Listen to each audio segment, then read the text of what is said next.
image. You gotta rasterize it, so meaning you're gonna want to double click on over here, new layer, so it becomes a layer instead of a background. And then you want your text layer to be different. It automatically create a different layer for you when you press T. I just pressed T on my keyboard just now. And I just did it again. Delete that one.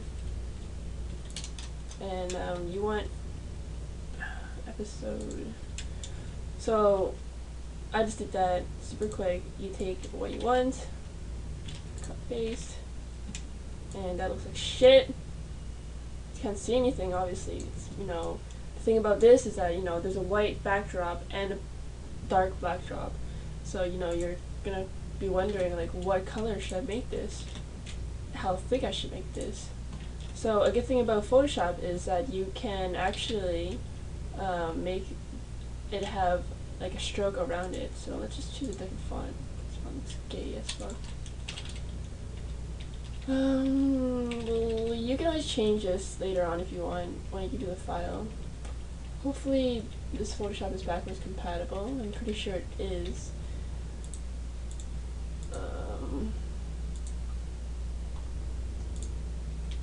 Yeah, sure, whatever. So make it bigger. You can always press over here and drag back and forth if you want it to go faster instead of, you know, like manually putting in numbers. You can just see for yourself what size is good. And now the placement wise, if you don't like this placement, you can always have it like this. So I just press enter over here. And let's say I want to make this even smaller. There we go. And so the good thing about this is that you can change up how this looks. So what I just did right now was I double clicked my layer over here, and then I have all these options. So in this option I can add an inner shadow, drop shadow. I can have an inner glow. You can't really see it unless you have a drop shadow, inner glow. And you have all these fancy. You can have them all be super fancy. Like, boom, look at me. Blah. No, you don't want to do that. Well, you could do that if that's what you want. So you have a drop shadow. You can have a bevel. Not too much of a fan of bevel. A stroke is good too. You can also change the color. So let's say you want to go down here. Sizing. Change the size of it.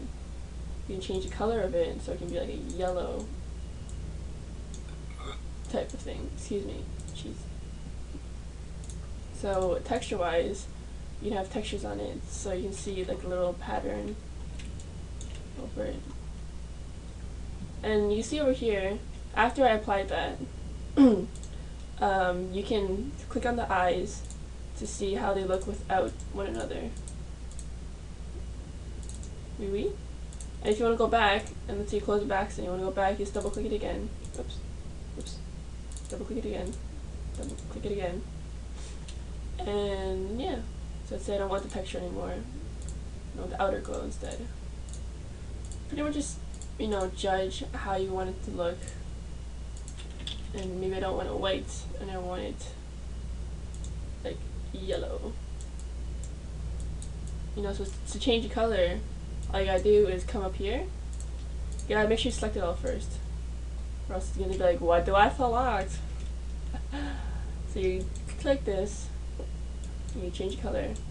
Maybe you want like a blue to match. Okay, nice little bluish tint. This is your current color, and this is your new color. So that's what that swatch is for. And you know, if you want to move it around, just look for this mouse cursor, and to make sure it's not on the eye cursor, and just, you know, click around. It should be fine. Oops. So one. Let's say you want to make changes to this one. How would you do that? I don't know. I'd probably do it the long way because I'm a noob. So I'd probably take away the one, make a new text layer, put one, and then change this one up. Let's say like I want to make this one super special. Oh yeah, like that. Obviously, you know, I wouldn't want it to look like that. So I just, you know, probably put in the same one as this one, or one.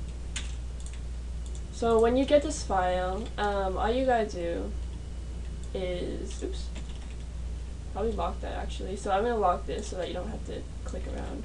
So you just press the lock button so that you can't click it.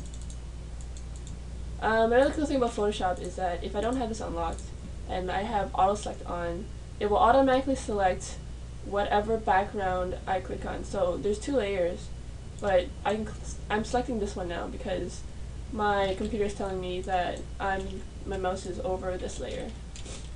And if I select this, it'll select this layer for me. If I don't have it all select, I can only select the background and not this one over here, not this layer, because it's an asshole. And see, yeah, okay. So I like auto select because it makes things a bit easier when you have a lot of layers. So that's pretty much it. Call this whatever you want. Call it poop. Poop's cool. So when you save it, you know how to save it. So I'm gonna save it as UV. One. No, it's bad name. There we go. That way you can know what you're dealing with. Save that as a Photoshop image, or as, you know, a JPEG image, just like as you would with everything else, and high quality, because we're cool like that.